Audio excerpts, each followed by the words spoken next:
How far does a mother's love go? What does it look like when that mother is a queen and her child's life depends on securing a crown? Would she defy an empire? Would she change a nation's faith? Would she turn against her own husband? The history of royal succession is not just about kings and armies. It is often a story of mothers who stood in the shadows, or sometimes in the full glare of battle, and did whatever it took to see their children rule. Their methods were clever, sometimes cold, and always calculating. They played a game where the prize was a kingdom, and the cost of losing was everything. Number 15, did a foreigner really have the guts to seize the Russian throne? Catherine the Great wasn't Russian. Her real name was Sophie. She was a minor German princess brought to Russia at 15 to marry the heir Peter. The Russian empress at the time, Elizabeth, chose her. She hoped Sophie would produce a son to continue the Romanov line, and that was supposed to be her only job. Bear an heir and stay quiet. But Sophie was smart. She knew her position was fragile. Her husband Peter was immature and unpopular. He openly admired Prussia, Russia's enemy. The court, the military, and the people disliked him. Sophie, now renamed Catherine, saw her chance. She knew her future, and her son Paul's future depended on her, not her husband. She did something shocking for a foreign-born royal. She became more Russian than the Russians. She learned the language perfectly. She converted to Russian Orthodoxy with genuine devotion, not just for show. She spent years building alliances. She charmed the powerful guards regiments, the key to power in St. Petersburg. She won over influential nobles and diplomats, all while her husband played with toy soldiers and alienated everyone around him. When Empress Elizabeth died, Peter became Emperor Peter III. His reign was a disaster. He pulled Russia out of a war it was winning against Prussia. He tried to force the army to wear Prussian-style uniforms. He offended the church. He was a political train wreck. Within 6 months, the people in power had enough. Catherine didn't just sit back and watch, she acted. She didn't wait for her husband to get deposed or for her son to come of age. She took power for herself. With the help of her lover, Grigory Orlov, and his brothers in the Imperial Guard, she staged a coup. On a June morning in 1762, she rode out to the barracks, dressed in a male officer's uniform. The soldiers proclaimed her the sole ruler of Russia. Peter was arrested and forced to abdicate. Catherine the Great, the German princess, was now Empress of all Russia. She claimed she did it for the country, and she claimed she did it to protect her son Paul's inheritance. But she didn't make him emperor. She didn't even act as his regent. She took the throne for herself and ruled for 34 years. She secured her son's place by first securing her own, pushing him aside to do it. It was a masterclass in political maneuvering. She outplayed her husband, the court, and the entire system, using her intelligence and charm where others might have used force. She proved that the surest way to protect her child's legacy was to seize control of it completely. Number 14, could a queen imprisoned for a decade still win? A war for her sons. Eleanor of Aquitaine was one of the most powerful women in the world. First, she was Queen of France, and then she became Queen of England. She owned a massive wealthy territory in France called Aquitaine in her own right. She was not a quiet, passive queen. She was a political player. She married Henry II of England and gave him 4 sons who survived to adulthood: Henry the Young King, Richard, Geoffrey, and John. You would think this would make her secure, but her husband was a powerful and difficult man. He wanted total control. And as their sons grew up, they wanted power of their own. Henry II had his eldest son Henry crowned as a co-ruler. It was a move to secure the succession, but he gave the boy the title without any real power. The young king was frustrated. Eleanor saw her sons being sidelined by their own father. She believed they deserved to rule their own lands. So she made a stunning choice. She supported her sons in a rebellion against her own husband. In 1173, 3 of her sons, Henry, Richard, and Geoffrey, rose up against their father. And Eleanor was the driving force behind them. It was a massive family fallout that became an international conflict. She encouraged them, sought allies for them, and used her influence in Aquitaine to support their cause. But the rebellion failed. Henry II was a brilliant military commander. He defeated his sons, and he punished his wife severely. He captured Eleanor as she was trying to flee to France, and for the next 15 years he kept her imprisoned in various castles across England. A queen, locked away by her king, he let her out on special occasions like Christmas, but she was a prisoner. Her political career seemed over, but Eleanor was patient. Her sons continued to clash with their father. Henry, the young king, died. Geoffrey died. Then, in 1189, Richard, now the eldest surviving son, rebelled again, this time with the help of the King of France. This time he succeeded. A defeated and heartbroken Henry II died shortly after. Richard became King Richard I of England, known as the Lionheart. And what was his first act as king? He freed his mother. Eleanor, now in her late 60s, walked out of prison and right back into the center of power. When Richard went off on the Third Crusade, he left his mother in a position of immense authority. She essentially ruled England in his absence. She managed the kingdom's finances, put down a rebellion by her youngest son John, and raised the enormous ransom needed to free Richard when he was captured on his way home. She had backed her sons against her husband, paid the price with her freedom, and outlasted him. In the end, she saw her son Richard on the throne, and she helped keep him there. It was a long, hard-fought battle that showed she was willing to sacrifice her own liberty for her children's future. Number 13, what if a princess ignored the king and chose her own husband to build an empire? Isabella of Castile was not supposed to be queen. She had an older brother, King Henry IV of Castile. He was the king, and he had a daughter, Juana. By all rights, Juana should have been the heir. But there was a problem. A huge rumor spread through the kingdom that Juana was not the king's daughter. Many powerful nobles claimed she was the child of the queen and a courtier named Beltran de la Cueva. They nicknamed the princess Juana la Beltraneja. This rumor created a massive succession crisis. The nobles didn't want Juana to rule. They pressured the king to name his younger half-brother, Alfonso, as heir. A civil war broke out. When Alfonso died suddenly, the rebellious nobles turned to Isabella. They wanted her to be their champion against her brother, the king. King Henry IV was in a tough spot. He tried to compromise. He agreed to name Isabella his official heir, disinheriting his own daughter. But he had one condition. He would choose Isabella's husband. He wanted to marry her to the King of Portugal. This would create a powerful alliance, but it would also put Isabella under the control of a foreign king. Isabella was young, but she had a will of iron. She knew that her choice of husband would determine her future and the future of Castile. She refused her brother's choice.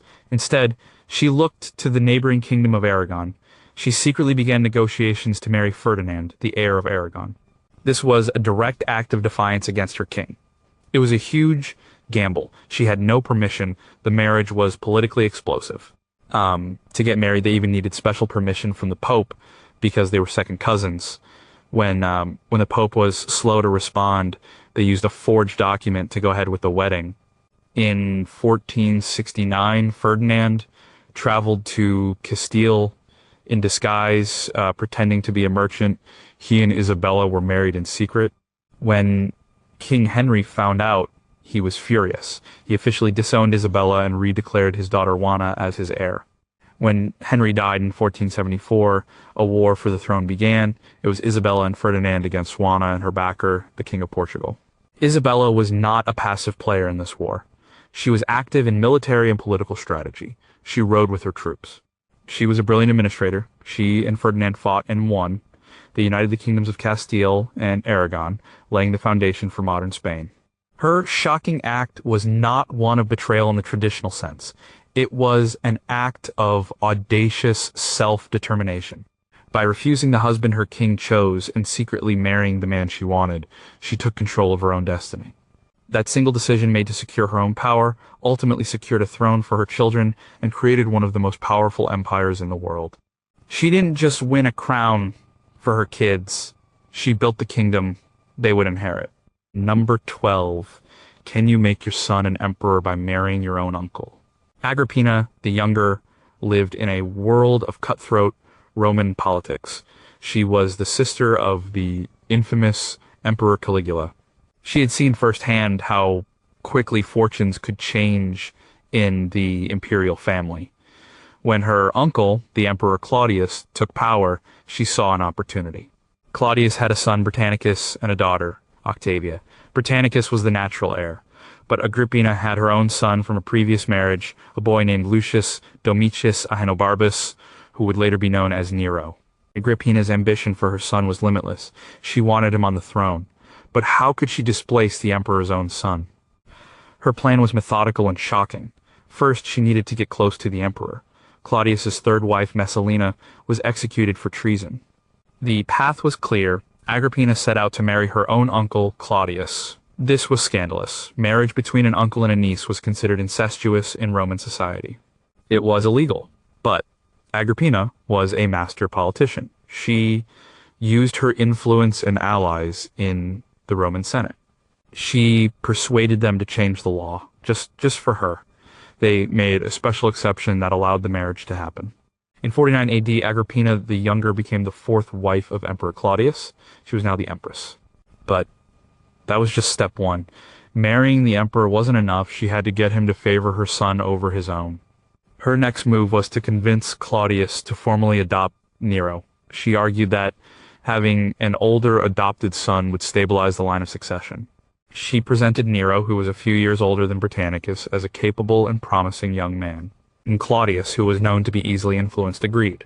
Nero was adopted into the imperial family. His name was changed to Nero Claudius Caesar Drusus Germanicus. Now, there were two sons, but Agrippina made sure everyone knew who was more important. She systematically promoted Nero while sidelining Britannicus. She had Nero's tutor, Seneca, and the Praetorian Guard commander, Burrus, appointed to powerful positions. They were her allies. She arranged for Nero to marry Claudius's daughter, Octavia, further cementing his connection to the imperial line. Nero was given titles, public honors, and appeared with Claudius at state events. Britannicus was kept in the background, treated like a child. By the time Claudius died in 54 AD, Agrippina had perfectly set the stage. Nero was immediately hailed as the new emperor by the Praetorian Guard. The Senate had no choice but to confirm it. Britannicus was completely forgotten in the transfer of power. As Agrippina had achieved the impossible, she had made her son the emperor, displacing the true-born heir. She did it not with an army, but with legal maneuvering, political persuasion, and a marriage that broke one of Rome's deepest social taboos. She secured her son's throne by rewriting the laws of family and the state. Number 11. Why would a queen portray herself as a king? In ancient Egypt, the role of the pharaoh was for men. It was a position tied to male gods like Horus and Ra. Women could be powerful queens and regents, but the top job, the absolute ruler of Upper and Lower Egypt, was a man's game. Hatshepsut decided to change the rules. She was the daughter of one pharaoh, Thutmose I, and the wife of another, her half-brother Thutmose II. When her husband died, the heir was a young boy, his son by another wife.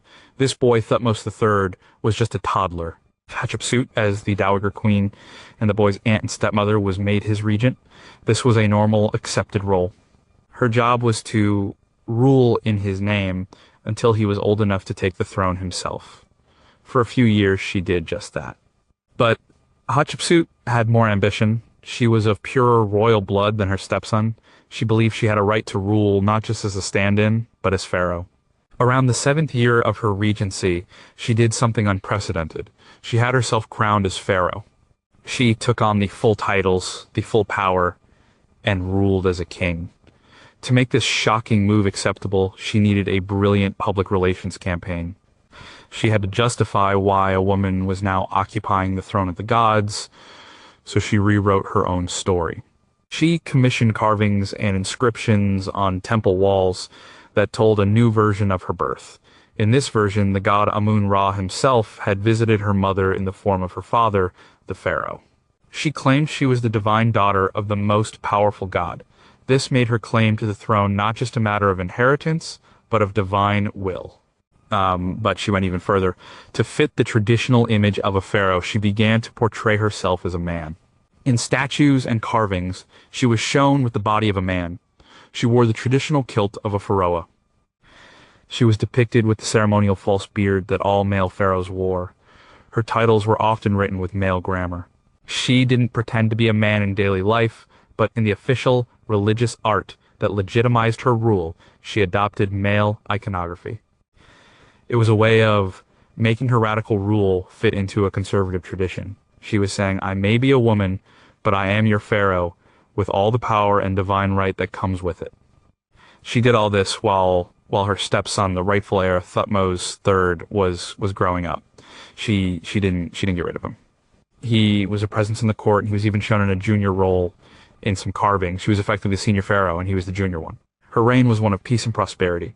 She launched massive building projects, including her magnificent mortuary temple at Deir el-Bahri. She sent a famous trading expedition to the land of Punt. She ruled for over 2 decades as a successful pharaoh. Her ultimate goal may well have been to secure the throne for her own daughter, but in the end, when she died, her stepson, Thutmose III, finally became the sole ruler. He later had many of her statues dismantled and her name erased from some records, trying to write her out of history. But he couldn't erase her buildings or her legacy. Hatshepsut secured her place not for her child, but for herself by audaciously taking on the role of a king and convincing an entire civilization to accept it. Number 10, how do you fight a civil war when you're a woman? Everyone expects to fail. And Empress Matilda was supposed to have it all. She was the daughter of King Henry I of England. Her brother, the only other legitimate heir, died in a tragic shipwreck. This left Matilda as her father's only choice to succeed him. King Henry made all the barons and nobles of England swear an oath to support her claim to the throne. This was a huge deal in the 12th century. A woman ruling in her own right was almost unheard of. But when Henry I died in 1135, the promises vanished. The barons didn't want a queen, especially one married to a powerful and disliked foreign count, Geoffrey of Anjou. Instead, they quickly crowned Matilda's cousin, Stephen of Blois. He was a popular man, and he was on the spot in England, while Matilda was in France. He seized the throne. Matilda did not accept this. She believed the throne was hers by right of birth, and by the oath sworn to her father. She was fighting not just for herself, but for the inheritance of her young son Henry. If she lost, her son would have no claim. So she went to war. What followed was a brutal civil war that lasted for nearly 2 decades, known as the Anarchy. It was a period of chaos and conflict that tore England apart. Matilda landed in England in 1139 to press her claim in person. She faced incredible prejudice. Her enemies portrayed her as arrogant and unfeminine for trying to rule like a man. But she was tough and resilient. She led her own faction, commanded armies, and directed sieges. In 1141, her forces achieved a major victory. They captured King Stephen in battle. For a brief moment, it looked like Matilda had won. She entered London and began to make arrangements for her coronation. She was declared Lady of the English, but reports from the time say she was haughty and demanding. She alienated the citizens of London, who then rose up and drove her out of the city just before she could be crowned. Her king, Stephen's wife, also named Matilda, rallied his supporters, and Stephen was eventually freed in a prisoner exchange. Matilda's chance was gone.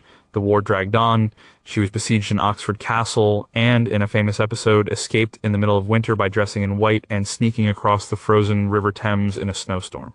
Despite her personal setbacks, she never gave up the fight for her son's inheritance. She eventually returned to Normandy, in France, and focused on securing that duchy for her son Henry. As the years passed, the desire for peace in England grew. Matilda's son Henry grew into a formidable young man. He began leading his own military campaigns in England. Finally, a settlement was reached. The Treaty of Wallingford in 1153 stated that Stephen would remain king for the rest of his life, but he had to adopt Matilda's son Henry as his heir. When Stephen died the next year, Henry peacefully took the throne as King Henry II, the first Plantagenet king. Matilda never became the crowned Queen of England, but through her relentless 2-decade-long fight, she secured the throne for her son. She challenged the expectations of her time, led an army, and endured defeat and exile, all to ensure her child's birthright was not stolen. Number 9. Would you lead an army to keep your son's crown safe? Margaret of Anjou was Queen of England, married to King Henry VI. She was a French princess, intelligent and strong-willed. She needed to be. Her husband, the king, was a weak and ineffective ruler. More than that, he suffered from periods of complete mental breakdown, where he was unresponsive and unaware of anything happening around him. This created a massive power vacuum. The king couldn't rule. England was in the midst of what would become the Wars of the Roses. Powerful nobles were vying for control. The most prominent was Richard, Duke of York. He had a strong claim to the throne himself. While the king was incapacitated, York was made protector of the realm. He was effectively ruling the country. Margaret saw the danger. She knew that York and his allies wanted to push her husband and, more importantly, her young son Edward of Westminster out of the line of succession. Her son's inheritance was everything to her. She was determined to protect it. When the king was catatonic, Margaret stepped up. She tried to claim the regency for herself to rule in her husband's name, but the male-dominated court and council resisted. So she became a political leader. She built her own faction of loyal nobles, the Lancastrians. She was the glue that held her husband's side together. When the king briefly recovered, Margaret made her move. She had the Duke of York dismissed from his position as protector. This was a direct challenge. The conflict that had been simmering now boiled over into open warfare. The Wars of the Roses had begun. Margaret was not a queen who stayed in the palace. She became a warrior queen. She was the heart and soul of the Lancastrian cause. She traveled the country raising troops and money. She made strategic decisions. She was present at battles. Her enemies portrayed her as a she-wolf of France, an unnatural woman meddling in the affairs of men. But she was simply a mother fighting for her son's future. For years, the fortunes of war swung back and forth. The Yorkists, led by the Duke of York and later his son Edward, won key battles. At one point, her husband Henry VI was captured. An agreement was made, the Act of Accord, which stated that Henry could remain king, but the Duke of York and his sons would be his heirs, disinheriting Margaret's own son. This was unacceptable to Margaret. She refused to abide by it. She raised a new army in the north of England. And in a stunning turn of events, her forces defeated and killed the Duke of York at the Battle of Wakefield in 1460. It was a brutal victory. Despite this success, the Yorkists were not finished. The Duke of York's son, Edward, proved to be a brilliant military leader. He eventually defeated the Lancastrian forces, deposed Henry VI, and had himself crowned King Edward IV. And Margaret and her son Edward were forced to flee into exile in France, but she did not give up. For years, she lived abroad, constantly plotting and scheming, trying to find allies to help her invade England and restore her son to the throne. She eventually made an unlikely alliance with her former enemy, the Earl of Warwick, and briefly succeeded in putting her husband back on the throne. But the success was short-lived. Edward IV returned from his own exile, and at the Battle of Tewkesbury in 1471, the Lancastrian army was finally crushed. Margaret's son, Edward, was killed in the battle or its aftermath. Her husband, Henry VI, was put to death in the Tower of London shortly after. Margaret's fight was over. She had lost everything she had fought for, but for 2 decades she had been the driving force of a major political and military movement. She had ruled in her husband's stead, led armies, and masterminded strategy, all with one goal: to secure the throne for her child. Number 8. How do you keep 3 sons on the throne when the country is tearing itself apart? And Catherine de' Medici was the Queen of France, married to King Henry II. She was an Italian noblewoman, often viewed with suspicion by the French court. For the first 10 years of her marriage, she produced no children, a dangerous position for a queen. But eventually she had 10, including 3 sons who would all become King Francis Charles and another Henry. Her husband Henry II died in a jousting accident. Her eldest son Francis II became king. He was young and sickly. He was also married to Mary, Queen of Scots, and heavily influenced by her powerful uncles, the Guise family. Catherine, as Queen Mother, had little power. But then Francis died after ruling for only a year. Her second son, Charles the Next, was now king. but he was only 10 years old. This time, Catherine seized her chance. She outmaneuvered her rivals and had herself declared regent of France. For the first time, she held real power, and she would need it. France was a religious tinderbox. The Protestant Reformation had spread through the country, creating a growing and influential minority known as the Huguenots. The Catholic majority, led by powerful families like the Guises, saw them as heretics who needed to be crushed. The country was on the brink of a series of brutal religious civil wars. Catherine's overriding goal for the next 30 years was simple: keep the Valois monarchy on the throne. This meant keeping France from destroying itself, and it meant protecting her sons. She was not a religious fanatic. She was a pragmatist. Her shocking method was to play both sides against each other. She would try to find a middle path. She issued edicts of toleration, giving the Huguenots limited rights to worship. This infuriated the hardline Catholics. When the Catholics became too powerful, she would sometimes tilt towards the Huguenots, offering them concessions to keep the balance. When the Huguenots became too demanding, or their power grew, she would lean back towards the Catholics. It was a constant, exhausting, and dangerous political tightrope walk. She was trying to steer the ship of state through a hurricane. She arranged political marriages, signed and broke treaties, and hosted magnificent court festivals designed to distract the nobles and project an image of peace and royal authority. In her most infamous moment was the St. Bartholomew's Day massacre in 1572. Historians still debate her exact role, but it happened under her watch. It began as a targeted strike against Huguenot leaders who had gathered in Paris for a royal wedding, but it devolved into a frenzy of mob attacks. Thousands were killed. While this was a moment of extreme violence, it fit her pattern of trying to eliminate threats to her son's throne. After Charles IX died, her third son, Henry III, became king. Catherine continued to be his chief advisor. The religious wars raged on. She spent her final years in constant negotiation, traveling the country, trying to broker peace deals that never lasted. People at the time and since have called her ruthless and duplicitous, but she saw herself as a mother and a ruler trying to hold her kingdom together for her children in an impossible situation. Her strategy of moderation and political balancing was shocking to a world that demanded religious certainty. She refused to be a pawn of either the Catholic or Protestant factions. Instead, she used them as pawns in her own game, all to preserve the crown for her sons. Number 7, would you convince a king to defy God for an heir? Anne Boleyn was not a princess. She was an English noblewoman who had spent time in the sophisticated courts of Europe. When she arrived at the court of King Henry V of England, she caught his eye. The king was married to Catherine of Aragon. They had been married for 2 decades, but they had only one surviving child, a daughter named Mary. And Henry was desperate for a son. He believed he needed a male heir to secure the Tudor dynasty and prevent another civil war, like the Wars of the Roses.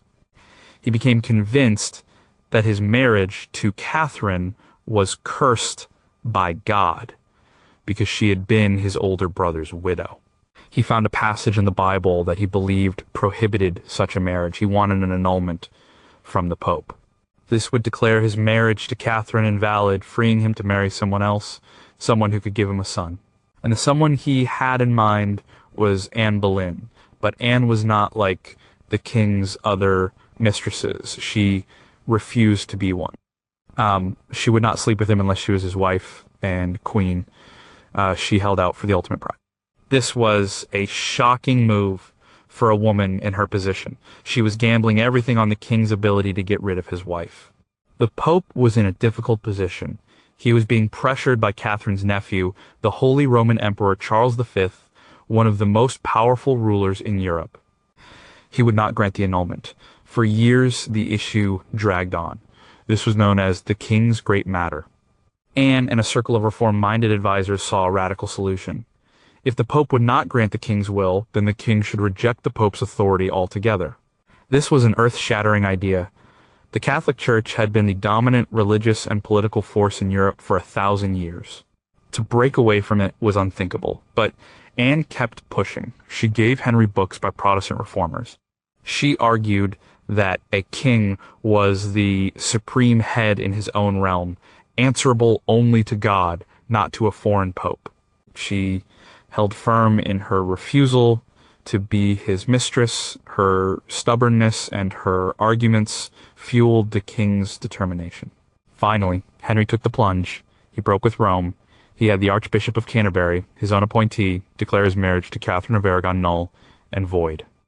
He had Parliament pass the Act of Supremacy, which declared him the supreme head of the Church of England, where he created a new national church. Also, he could marry Anne. In 1533, he secretly married the now pregnant Anne Boleyn. She was crowned Queen of England. She had won. She had pushed a king to change a nation's religion, an act that would have consequences for centuries. She did it all for the promise that the child she was carrying, hopefully a son, would be the undisputed, legitimate heir to the throne. Her shocking act was not just to win a king, but to use her influence to engineer a religious revolution. The entire English Reformation, with all its political and social upheaval, was set in motion by a king's desire for a son and Anne's refusal to settle for anything less than a crown for herself and her future child. In the end, she gave birth not to a son, but to a daughter, Elizabeth. But the break with Rome she had helped create was permanent. Number 6, can a mother's will alone hold an empire together? Maria Theresa was never supposed to rule. In the Habsburg monarchy, the law prevented women from inheriting the family's vast territories in Central Europe, which included Austria, Hungary, and Bohemia. Her father, the Holy Roman Emperor Charles VI, had no sons. He spent most of his reign trying to solve this problem. His solution was a document called the Pragmatic Sanction of 1713. This decree changed the law of succession. It stated that if he had no male heirs, his lands could be passed down to his eldest daughter. He then spent years in difficult and expensive diplomatic negotiations to get all the major powers of Europe to agree to it.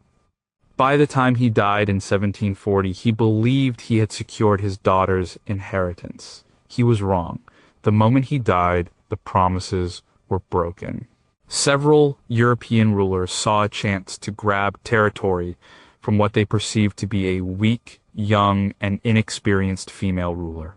Frederick the Great of Prussia was the first to strike. He invaded and seized the wealthy province of Silesia. Soon France, Bavaria, and Saxony joined in. It was a grab for Habsburg lands. The War of the Austrian Succession had begun. Everyone expected the 23-year-old Maria Theresa to fail. Her treasury was empty, her army was weak, her ministers advised her to give up Silesia and make peace. It seemed like her empire would be carved up and she would be left with nothing, but they underestimated her. Maria Theresa refused to be a victim. She was a mother, fighting for the inheritance of her future children, especially her first son, Joseph. She would not allow their birthright to be stolen. Her most dramatic and shocking move came in 1741. She traveled to Hungary to appeal directly to the Hungarian nobility. Hungary had a long history of resisting Habsburg rule. It was a risky move. She appeared before the Hungarian Diet, their parliament, holding her infant son Joseph in her arms. In a powerful and emotional speech, speaking in Latin, the official language of the Diet, she appealed to their sense of honor. She told them she was abandoned by her friends and attacked by her enemies, and that the future of her kingdom and her son rested in their hands. According to the story, the hardened Hungarian nobles were so moved that they leaped to their feet, drew their swords, and famously declared, "Our lives and blood for our queen." This was a major turning point.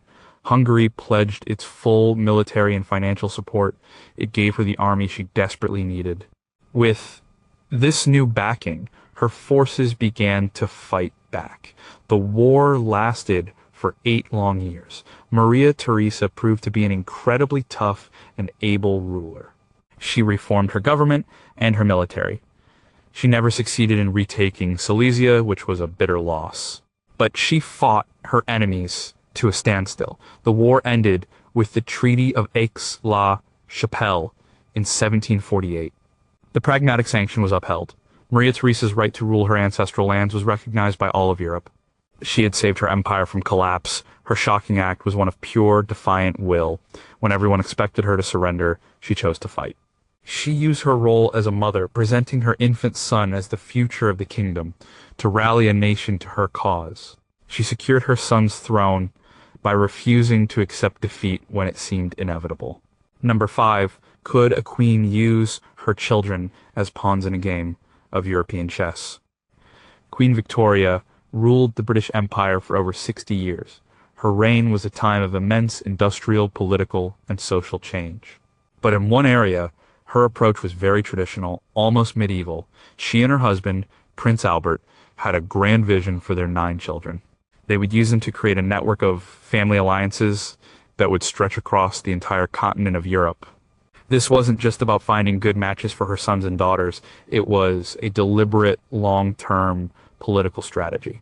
The goal was to weave the royal houses of Europe together so tightly through marriage that major wars between them would become unthinkable. It was an attempt to secure peace and British influence, not through treaties or armies, but through blood ties. That Victoria would become the matriarch of Europe.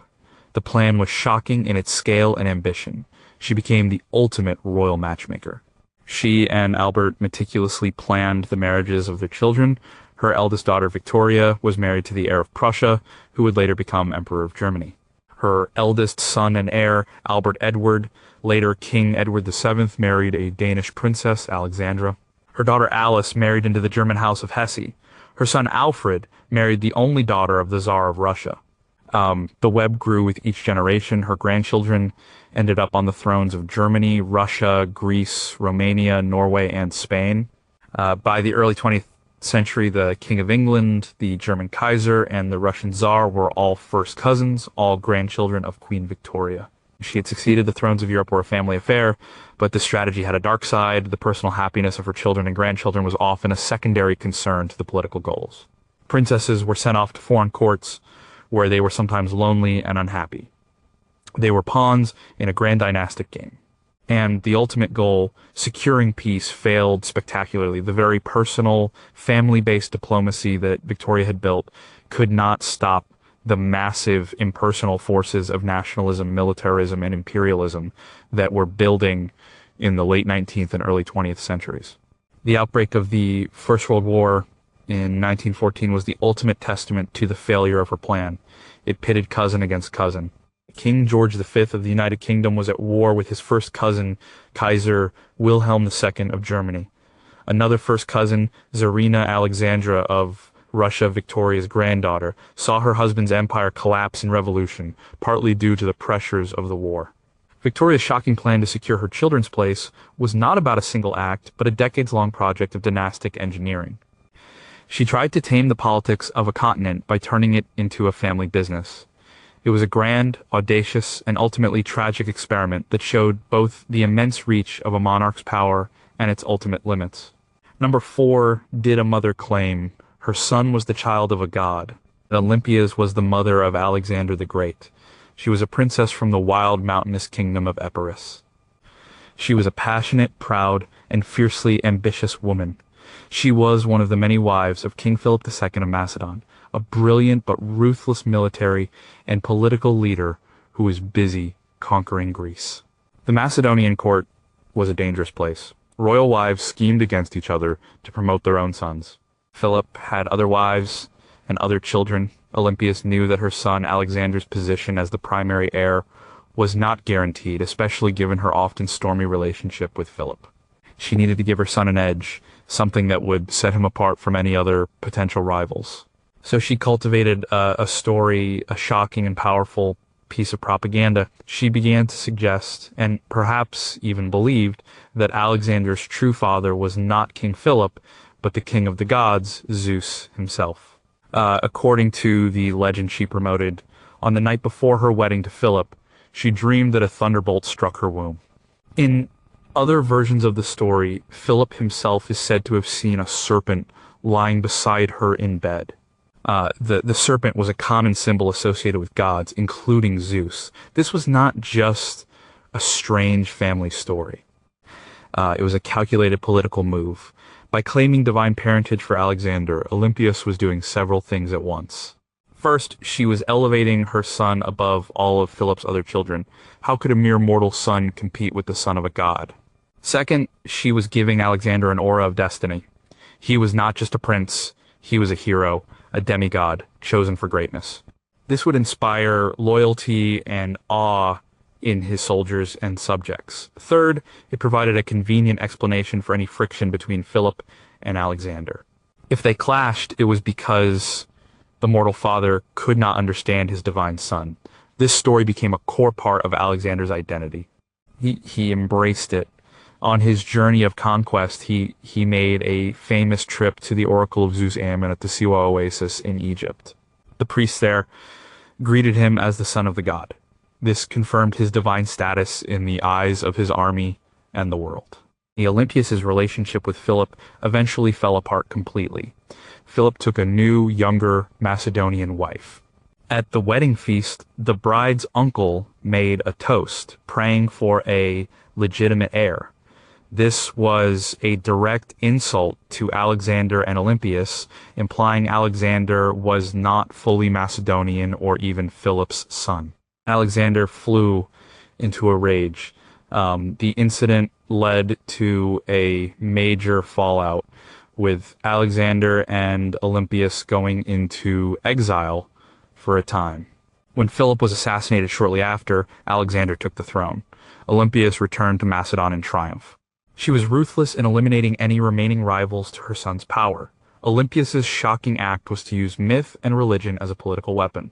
She didn't just support her son with armies or money, she gave him a new origin story, a divine brand that helped legitimize his rule and fuel his ambition to conquer the known world. She secured her son's place not just on the throne of Macedon, but on the stage of history, by making him a legend in his own lifetime. Number 3, how does a woman become emperor? By deposing her own sons. Wu Zetian's life was a masterclass in seizing power. She began her career in the Chinese court as a low-ranking concubine to Emperor Taizong in the 7th century. When he died, she, along with his other childless concubines, was supposed to be sent to a Buddhist monastery to live out the rest of her days. This was the traditional path, but Wu Zetian had other plans. She had already caught the eye of the new Emperor Gaozong, who was Taizong's son. Against all precedent, Emperor Gaozong brought her back to the palace from the monastery. She quickly became his favorite concubine. The court was full of intrigue. Wu Zetian was a brilliant strategist. She outmaneuvered her rivals, including the existing Empress Wang and the top-ranking concubine. She eventually persuaded the emperor to depose them and make her the new empress. She was now in a position of immense influence. Emperor Gaozong was often in poor health. As he grew weaker, Wu Zetian became more and more involved in the business of governing. She sat in on council meetings, often behind a screen, and her opinion carried great weight. She was effectively co-ruler with her husband. When Emperor Gaozong died in 683, her son Li Xian became the new Emperor Zhongzong, but he was emperor in name only. He was a weak ruler and tried to assert his independence. Wu Zetian, now the Empress Dowager, would not have it. Within 2 months, she had him deposed and put under house arrest. She replaced him with her younger, more pliable son, Li Dan, who became Emperor Ruizong. But Emperor Ruizong was a puppet. He was confined to the inner palace and was not allowed to rule. Wu Zetian held all the power. She governed from behind the throne as regent for her son, but even this was not enough for her ambition. In the year 690, she did something that had never been done before in the entire history of China. She had her son, the emperor, formally abdicate. She then declared herself the ruler. But she didn't just take the title of empress, she declared the founding of a new dynasty, the Zhou dynasty. And she took the title of Shengshen Huangdi, Holy and Divine Emperor. A woman was now the Emperor of China, the Son of Heaven. To justify this radical break with tradition, she used a propaganda campaign. She had Buddhist scholars find passages in their scriptures that predicted the reincarnation of a female savior. She had a stone discovered in a river that was said to be inscribed with a prophecy that a female ruler would bring prosperity. She created a new set of Chinese characters to mark the uniqueness of her reign. She ruled as emperor for 15 years. She proved to be a capable and effective, if often ruthless, ruler. She expanded the empire, reformed the civil service examination system to recruit talented men from lower classes, and was a patron of Buddhism. Her shocking act was the culmination of a lifetime of ambition. She was not content to be an empress or even a regent who ruled through her sons. She wanted the ultimate power for herself. She secured her place on the throne by systematically removing her own children from it. It was the ultimate power move in a system designed entirely by and for men. In her old age, she was eventually forced to abdicate in favor of her first son, the one she had deposed years earlier, but for a decade and a half she had been the one and only female emperor of China. Number 2, can a slave girl become a queen and change the rules of an empire? In the 16th century Ottoman Empire, the rules of the imperial harem were strict and had been in place for generations. The Sultan had many concubines, women who were technically his slaves, brought from conquered territories. Their job was to provide him with pleasure and, most importantly, with sons. When a concubine had a son, she would rise in status. But the rule was one mother, one son. After her son came of age, he would be sent out to govern a province, and she would go with him. She would never return to the capital unless her son became the next sultan. This system was designed to prevent any one woman from gaining too much influence over the sultan. Then came a woman known as Roxolana, her harem sultan. She was captured in a raid in what is now Ukraine and brought to the harem of Sultan Suleiman the Magnificent. She was not considered a classic beauty, but she was intelligent, charming, and cheerful. She quickly captivated the most powerful man in the world. Suleiman broke rule after rule for her. He made her his clear favorite, ignoring other women in the harem. This was the first shock. Then, she gave him not one son, but 5 sons and a daughter. She did not leave the capital when her eldest son came of age. She stayed by the Sultan's side in Istanbul, at the center of power. This was a complete violation of tradition. But her most stunning move was yet to come. Suleiman already had a firstborn son and heir, a promising young man named Mustafa, whose mother was another concubine named Mahidevran. According to tradition, Mustafa was the heir apparent. Roxolana was not content to have her sons live in the shadow of Mustafa. She wanted one of her own sons to succeed Suleiman, and she achieved the ultimate prize. Suleiman, completely devoted to her, did something that had not been done in centuries. He formally married her. He freed her from slavery and made her his legal wife. A former slave girl from a foreign land was now the legitimate queen of the Ottoman Empire. Her status was now unassailable. With her new power, she became Suleiman's most trusted advisor. She corresponded with him when he was away on military campaigns. She was involved in foreign policy and state affairs, and she worked tirelessly to promote her own sons. She and her allies in the court, particularly her son-in-law, the Grand Vizier Rustem Pasha, began to turn Suleiman against his firstborn son, Mustafa. They created an atmosphere of suspicion. They suggested that Mustafa was becoming too popular with the army and was plotting to overthrow his father, just as Suleiman's own father had overthrown his grandfather. The campaign of whispers worked. In 1553, while on campaign against Persia, Suleiman summoned Mustafa to his tent. When Mustafa entered, he was seized and executed by strangulation on his father's orders. The popular and capable heir was dead. This cleared the path for Roxolana's sons. After more internal strife between her remaining sons, it was her son Selim who eventually succeeded his father as Sultan Selim II. Roxolana's story is shocking because she completely overturned the established order of the Ottoman court. Through her intelligence and force of personality, she went from a powerless concubine to the most powerful woman in the empire. She changed the rules of the harem, consolidated her power, and ensured her child's place on the throne by convincing the Sultan to eliminate his own firstborn. She secured her son's future by rewriting the rules of an empire and removing his greatest rival. Number 1. Would a queen invade her own country to make her son the king? Isabella of France was the Queen of England, married to King Edward II. Their marriage was a political disaster. Edward II was a weak and ineffective king. He was known for showering favor and power on his male favorites, first Piers Gaveston and later Hugh Despencer. He neglected his wife and alienated the powerful English barons. Isabella was a French princess, daughter of the powerful King Philip IV of France. She was intelligent and proud, and she was humiliated by her husband's behavior and his favorite's influence. She felt her position, and the position of her son, the young Prince Edward, was constantly being undermined. Hugh Despencer, the king's new favorite, was particularly greedy and ambitious. He treated Isabella with contempt and tried to turn the king against her. The situation became intolerable. In 1325, Isabella was sent to her native France on a diplomatic mission to resolve a dispute between her husband and her brother, the King of France. This was her chance. Once she was in France, safely away from her husband and the Despensers, she refused to come back. She declared that she would not return to England until Hugh Despencer was removed from power. Her son, Prince Edward, was sent to France to pay homage to the French king for English lands in France. Once her son was with her, Isabella had the heir to the throne in her possession. She now had a rallying point for all the discontented English nobles. In France, she began an open affair with an exiled English baron named Roger Mortimer, one of the leading enemies of King Edward and the Despensers. Together, Isabella and Mortimer began to plot something unthinkable. They decided to raise an army and invade England. A queen was going to lead a foreign-backed invasion against her own husband, the king.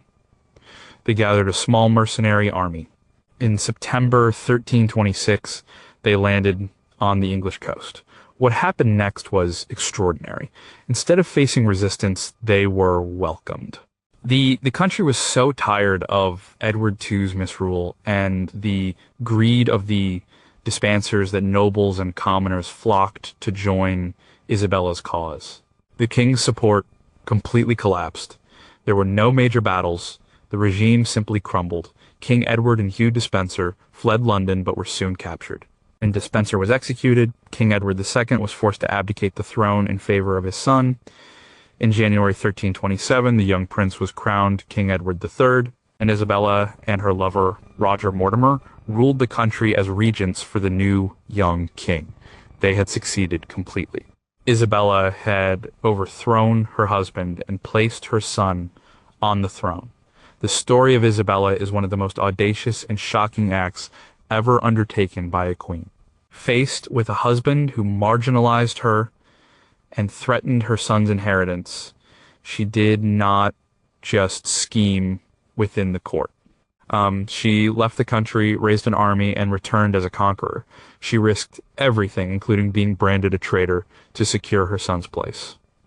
She didn't just influence the succession, she took control of it by force deposing a king and installing her own child in his place. It was a political and military gamble of the highest order, and it paid off.